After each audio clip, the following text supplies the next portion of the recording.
A recent article published by the Bangor Daily News stated that 70% of schools in Maine are failing to meet AYP standards. We sat down with new superintendent Terry Wood to ask why this was the case and for a definition of the term.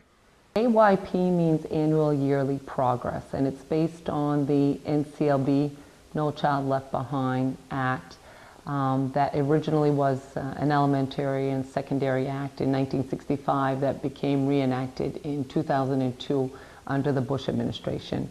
And what it intends to be is a more uniform testing of students, where all students will be given the same test at the same time, and with the hopes that the students are continually doing better the following year. We asked Mrs. Wood about the changes in curriculum students might expect to face in the future in order to accommodate AYP.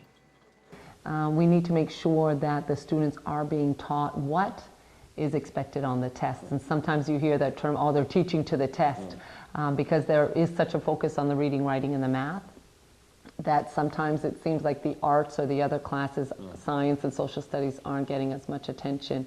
But to be able to meet the standards, we can be looking at, let's say, teaching language arts, but it could be under social studies or science, implementing the language arts pieces in there also.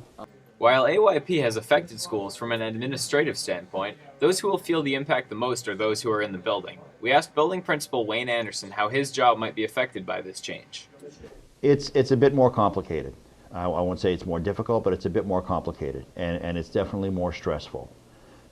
You have to make sure that during that one snapshot, that one exam, that all the students are there, are motivated, and really want to do the best they can. So when the state looks at AYP, for instance, they're looking at a variety of different things, particularly critical reading and math skills. And it's possible if a school does poorly on those AYP measured exams long enough, then the principal could lose their job. There you have it. AYP has certainly affected education in not only Maine, but the Madawaska School Department. Mrs. Wood also mentioned that both Madawaska High School and Madawaska Elementary School have met AYP standards. For WOWL Channel 16, I'm James Sear, signing off.